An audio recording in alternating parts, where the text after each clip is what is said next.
ఈరోజు మనము ఒక చాలా ప్రత్యేకమైన కథ గురించి మాట్లాడుకుందాం. నిజానికి ఇది ఓ అసాధారణమైన కథ అని చెప్పాలి. వైఫల్యం నుంచే పుట్టిన ఈ కథ మన జీవితంలో ఎదురయ్యే కష్టాలను ఎలా చూడాలి అనేదానిపై ఒక కొత్త కోణాన్ని చూపిస్తుంది. అంటే ఇది కేవలం కథగా మాత్రమే కాదు, ఒక పాఠంగా కూడా మిగిలిపోతుంది. సరే, అసలు ఈ ప్రశ్నతోనే మొదలుపెడదాం. బతుకులో కష్టాలు లేకపోతే ఇంకా మజా ఏముంది? భలే ఉంది కదా ఈ ప్రశ్న. సాధారణంగా అందరం ఏమనుకుంటాం? లైఫ్ స్మూత్గా, ఎలాంటి ఇబ్బందులు లేకుండా సాగిపోవాలని కోరుకుంటాం. కానీ ఒక్కసారి ఆలోచించండి, నిజంగా కష్టాలే లేకపోతే ఆ జీవితంలో అసలు కిక్కేముంటుంది? ఆ అనుభవంలో మజా ఏముంటుంది? సరిగ్గా ఈ ఆలోచన గురించే మనం ఈరోజు లోతుగా మాట్లాడుకోబోతున్నాం. ఇప్పుడు మనం చెప్పుకోబోయే ఈ పాఠానికి ఆధారం ఒక వ్యక్తిగత అనుభవం. ఆ అనుభవాల్లోకి వెళ్దాం. ఇది ఒక రకంగా చెప్పాలంటే ఓటమి, నష్టం, ఆ తర్వాత మళ్లీ ఎలా నిలబడ్డారు అన్న ఒక పునరుత్థానం యొక్క కథ అన్నమాట. అయితే ఇక్కడ మనం తెలుసుకోవాల్సిందేంటంటే, ఇది ఎవరో చెప్పిన సిద్ధాంతమో పుస్తకాల్లో చదివిన విషయమో కాదు. ఇది ఒక వ్యక్తి నిజ జీవితంలో ఎదుర్కొన్న అనుభవం, వాళ్ల గుండె లోతుల్లోంచి వచ్చిన ఒక నిజం. సరే, అసలు కథలోకి వస్తే జరిగింది ఇది. ఎన్నో ఆశలతో ఎంతో కష్టపడి మొదలుపెట్టిన ఒక పెద్ద వ్యాపారం, అది పూర్తిగా దెబ్బతింది. అంటే మొత్తం కుప్పకూలిపోయిందన్నమాట. సరిగ్గా అక్కడ నుంచే ఆ వ్యక్తి జీవితంలో ఒక చీకటి అధ్యాయం మొదలైంది.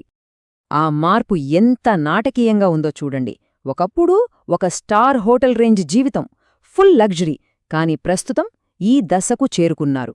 అంటే ఆ పతనం ఎంత తీవ్రంగా ఉందో మనం అర్థం చేసుకోవచ్చు.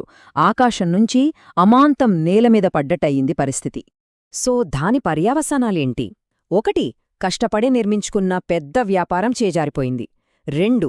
అంతకాలం సంపాదించిన ఆస్తులన్నీ అన్నీ మాయమైపోయాయి.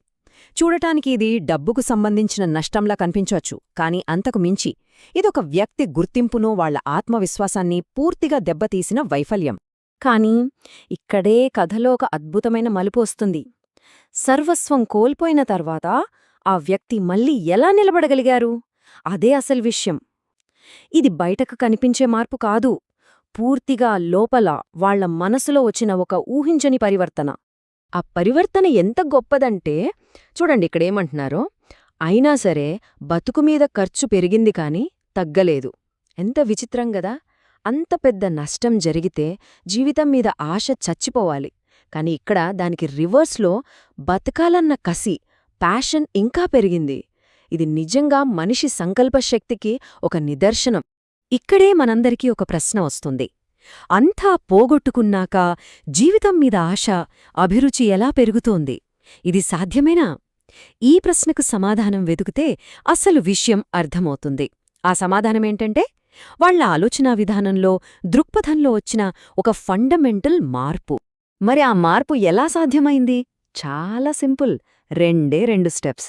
మొదటిది తనకోసం బతకడం మానేయడం. ఇక రెండోది ఇతరుల కోసం బతకడం మొదలుపెట్టడం. అంతే. ఈ చిన్న షిఫ్ట్ వాళ్ల జీవితానికి ఒక కొత్త అర్థాన్నిచ్చింది. ఈ కొత్త ఆలోచనను ఆచరణలో ఎలా పెట్టారో చూడండి. వాళ్ళేం చేశారంటే, అయిన వాళ్లందరూ వదిలేసిన ఓ భార్యాభర్తల దగ్గరకు వెళ్లారు. వాళ్లకు సహాయం చేస్తూ, వాళ్ల దగ్గర చేతనైన పని చేసుకుంటూ తనను తాను మళ్లీ కనుక్కున్నారు. ఆ సేవలోనే అంతకుముందు కోల్పోయిన ఆనందాన్ని, ప్రశాంతతను తిరిగి సంపాదించుకున్నారు. సో ఈ మొత్తం అనుభవం నుంచి ఒక చాలా శక్తివంతమైన పాఠం మనకు తెలుస్తుంది.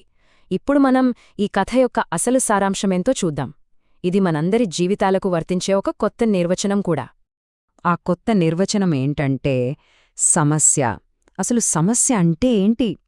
మనల్ని నాశనం చేసేంత పెద్దది కాదు. అది కేవలం ఒక పరీక్ష అంతే. ఏ సమస్య మనిషిని చంపేంత పెద్దది కాదట. అది మనల్ని టెస్ట్ చేయడానికొస్తుంది అంతే. ఈ ఒక్క దృక్పథం చాలు అసలు ఏ సమస్య కూడా ఒక వ్యక్తిని ఓడించలేదని అర్థం చేసుకోవడానికి. అంటే మనకెదురయ్యే సవాళ్లు మనల్ని నాశనం చేయడానికి రావు, కేవలం మనల్ని పరీక్షించడానికి మాత్రమే వస్తాయి. ఈ యొక్క ఆలోచన మనలో ఉంటే చాలు, ఎలాంటి కష్టాన్నైనా సరే ధైర్యంగా ఎదుర్కోగలుగుతాం. ముగించే ముందు ఒక్కసారి ఈ ప్రశ్న గురించి ఆలోచిద్దాం.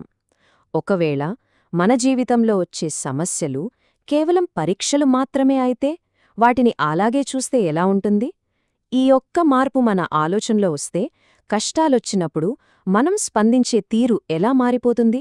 ఇది నిజంగా మనమందరం ఆలోచించాల్సిన విషయం.